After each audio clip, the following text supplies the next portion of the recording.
भारत में यूरोपीय आगमन के अंतर्गत पूर्व में हमने पुर्तगालियों और डचों के भारत आगमन पर विस्तार से चर्चा की है। आज भारत में फ्रांसीसियों के आगमन के ऊपर हम बात करेंगे। सबसे पहले हम पृष्ठभूमि देखेंगे, किस प्रकार से फ्रांसीसी कंपनियों की स्थापना हुई, किस प्रकार वहाँ आर्थिक सुधार हुए कोलबर्ट के द्वारा, लुई 14वें के द्वारा, और उसके बाद पृष्ठभूमि तैयार हुई।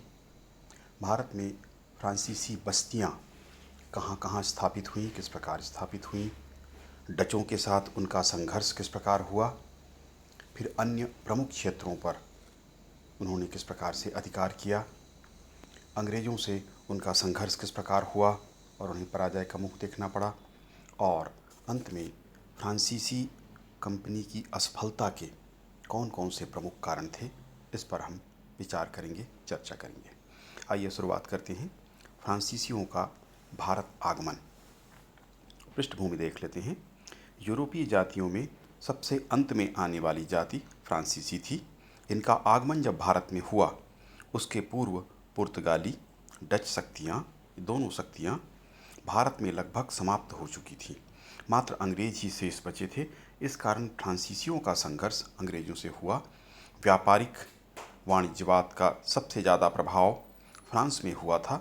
फ्रांसीसी शासक लुई 14वें तथा उसके मंत्री कोलबर्ट मध्यम वर्ग की आर्थिक संपन्नता बढ़ाने के लिए व्यापारिक विकास के पक्ष में थे, जिसके कारण विदेशी व्यापार प्रोत्साहित हुआ तथा व्यापारिक कंपनी की स्थापना हुई। इसके पूर्व 1611 में एक फ्रेंच व्यापारिक कंपनी स्थापित की गई थी, किंतु यह कंपनी असफल हुई।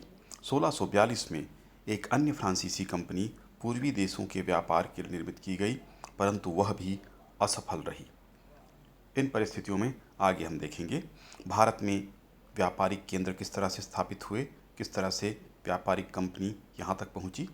1664 में कोलबर्ट और लुई 14वें के प्रयास से स्थापित फ्रेंच ईस्ट इंडिया कंपनी को सफलता प्राप्त हुई।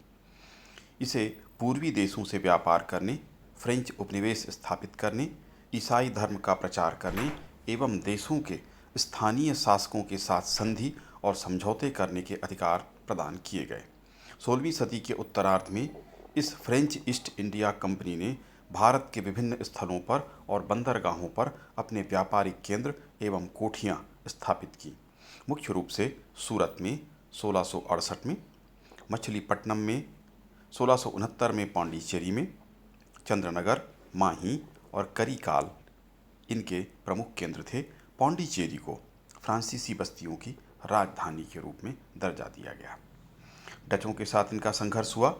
1672 से 1713 के बीच यूरोप में डच फ्रांसीसी संघर्ष चलता रहा। इसका प्रभाव भारत में भी हुआ। 1672 में डचों ने कोरोमंडल तट पर स्थित फ्रांसीसी बस्ती सेंट थॉमस पर अपना अधिकार कर लिया। इसके अलावा 1693 से 1699 के बीच पांडिचेरी डचों के अधीन रहा। इस कारण फ्रांसीसियों की अन्य बस्तियां भी उजड़ने लगी। जब यूरोप में फ्रांस और हॉलैंड की संधि हो गई, तो भारत में पांडिचेरी को डचों ने फ्रांसीसियों को वापस पांडिचेरी प्रदान कर दिया। अन्य प्रमुख क्षेत्रों पर भी इसके बाद फ्रांसीसियों ने अधिकार किया था। फ्रेंच शासन की छत्रछाया में कार्य करने वाली फ्रेंच कंपनी भारत में विशेष प्रगति नहीं कर पाई। 1720 तक उसकी आर्थिक दशा दयनीय और दुर्बल रही। 1720 से 1742 तक की अवधि में इस कंपनी ने उल्लेखनीय प्रगति की। इस कंपनी ने मॉरिशस, मलाबार तट पर स्थित माही बंदरगाह और कोरोमंडल तट पर कारीकल पर अपना अधिकार किया। 1735 में ड्यूमा को पांडिचेरी का गवर्नर बनाकर फ्रांसीसी कंपनी में भेजा गया। ड्यूमा ने व्यापारिक हितों के साथ साथ राजनीतिक हितों को भी महत्व दिया। ड्यूमा और डुप्ले दो प्रमुख गवर्नर हुए। इन्होंने फ्रांसीसी कंपनी को अंग्रेजी कंपनी के समान निर्मित कर दिया और फ्रांसीसी कंपनी को सफलता दिलाने में इनका महत्वपूर्ण योगदान रहा था। अंग्रेज़ों के साथ इनका संघर्ष शुरू हुआ। 1740 में यूरोप में ऑस्ट्रियन उत्तराधिकार युद्ध प्रारंभ होने पर फ्रांस और इंग्लैंड एक दूसरे के विरुद्ध हो गए। यूरोप में जब ये दुश्मनी शुरू हुई तो इसका असर भारत में भी देखने को मिला। फ्रांसीसियों और अंग्रेज़ों में संघर्ष शुरू हुआ। 1742 में डुप्ले फ्रांसीसी कंपनी का गवर्नर बना, उसने व्यापारिक एकाधिकार के साथ राजनीतिक एकाधिकार के लिए भी प्रयत्न किए। अंग्रेजों और फ्रांसीसी कंपनियों में इसी कारण खुला संघर्ष प्रारंभ हुआ। 1740 से लेकर 1763 के बीच दोनों शक्तियों के मध्य 3 कर्नाटक युद्ध हुए। इसके परिणाम स्वरूप अंग्रेज सफल हुए तथा अंततः फ्रांसीसी शक्ति का पतन हुआ तथा भारत में उनका अधिकार सीमित रहा। कर्नाटक युद्ध के विषय में, क्योंकि हमारा ये अगले अध्याय में एक मुख्य अध्याय के रूप में है, इसलिए उस अध्याय में विस्तार पूर्वक कर्नाटक युद्धों के कारण, परिणाम, परिस्थितियों पर क्रमशः प्रथम, द्वितीय सभी पर हम अध्ययन करेंगे। इसलिए इस पर यहाँ पर केवल संक्षिप्त में चर्चा की गई है।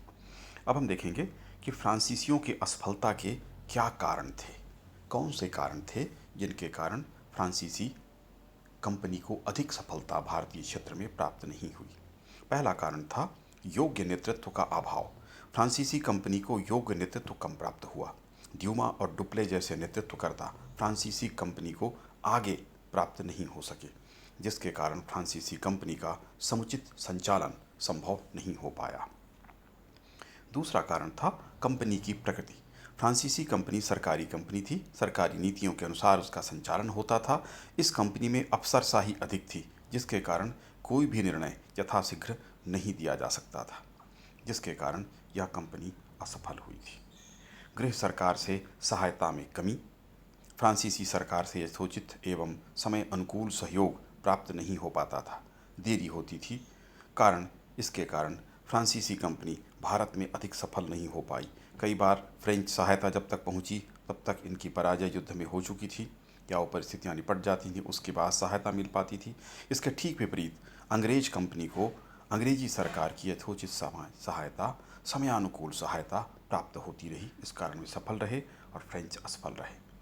फ्रांसीसी जल सेना की असमर्थता या कमजोरी कहें। फ्रांसीसी जल शक्ति अंग्रेजों की तुलना में कमजोर सिद्ध हुई, जिसके कारण अपने समुद्री व्यापार की रक्षा इस क्षेत्र में वे नहीं कर पाए। आपको यह ज्ञात है कि इसमें जो व्यापार मुख्य रूप से होता था वो सामुद्रिक मार्गों से हो रहा था। इस कारण सामुद्रिक शक्ति का मजबूत होना आवश्यक था। तो फ्रांसीसियों की शक्ति अंग्रेजों की तुलना में कमतर सिद्ध हुई, जिसके कारण इनको पराजय का मुंह देखना पड़ा और अपने व्यापार को संरक्षित ये भारतीय क्षेत्र में नहीं कर पाए। कमजोर आर्थिक स्थिति। फ्रांसीसी कंपनी की आर्थिक स्थिति अंग्रेजों की तुलना में बड़ी कमजोर थी तथा सरकारी कंपनी होने के कारण व्यक्तिगत रुचि अधिकारियों की नहीं होती थी, क्योंकि उनका व्यक्तिगत लाभ नहीं होता था। इस कारण फ्रांसीसी अधिक सफल नहीं हो पाए।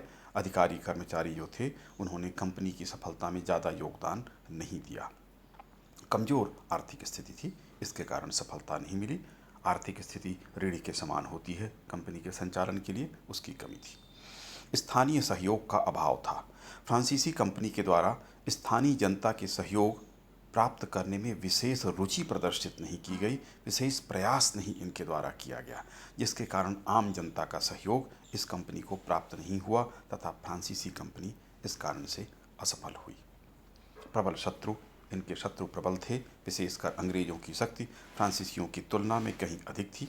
विशेषकर इंग्लैंड की जल सेना अधिक सशक्त थी, जिसके कारण प्रबल अंग्रेज शत्रु का सामना फ्रांसीसी भारतीय क्षेत्र में नहीं कर पाए, जिसके कारण उनका पतन हुआ। तो अंग्रेज इनके प्रबल शत्रु थे और अधिक सशक्त थे, इस कारण से इनको पराजय का मुंह देखना पड़ा था या ये इस क्षेत्र में सफल नहीं हो पाए थे। कूटनीतिक कमजोरी भी फ्रांसीसियों की थी। अंग्रेजों से तुलना की जाए तो फ्रांसीसी कूटनीति कमजोर सिद्ध हुई। व्यापार के लिए स्थान का चयन किया जाता है, उसका सही चयन इनके द्वारा नहीं हुआ। समुचित रूप से उसकी सुरक्षा की व्यवस्था, कूटनीतिक रूप से जो तैयारी होती है वह नहीं थी। स्थानीय शासकों का जो पक्ष लेना होता था, जिसमें एक पक्ष में अंग्रेज एक पक्ष में फ्रांसीसी हुए, तो सही व्यक्ति का चुनाव, शासक का चुनाव इन्होंने नहीं किया, उसमें भी कूटनीतिक रूप से कमज़ोर सिद्ध हुए। युद्ध की रणनीति बनाना हो, उसकी कूटनीतिक तैयारी करनी हो, इसमें भी ये कमज़ोर सिद्ध हुए। तो अंग्रेज़ों की कूटनीति की तुलना में भारतीय क्षेत्र में फ्रांसीसी कमज़ोर सिद्ध हुए और इसी कारण उनको सफलता प्राप्त नहीं हुई थी। इस तरह से ये आपको स्पष्ट हो गया होगा किस प्रकार से फ्रांसीसी कंपनी का आगमन भारत में हुआ, फ्रांसीसियों का आगमन हुआ। मुख्य रूप से उनका भी उद्देश्य व्यापारिक ही था, किंतु वो राजनीतिक अधिकार भी यहाँ करने का प्रयास कर रहे थे और पुर्तगाली और डचों के लगभग समाप्त प्राय स्थिति के पश्चात ही आए। अंग्रेज़ों के साथ इनका संघर्ष हुआ और इसमें 3 कर्नाटक युद्ध, जिसकी हम विस्तार पूर्वक यहाँ हमने चर्चा नहीं की है, अगले वीडियो में इसकी हम चर्चा करेंगे। इन 3 युद्धों में फ्रांसीसियों ने जिनका पक्ष लिया और अंग्रेज़ों से युद्ध किया, उसमें ये अंततः असफल हुए और इस प्रकार से फ्रांसीसी कंपनी या फ्रांसीसी भारतीय क्षेत्र में असफल सिद्ध हुए।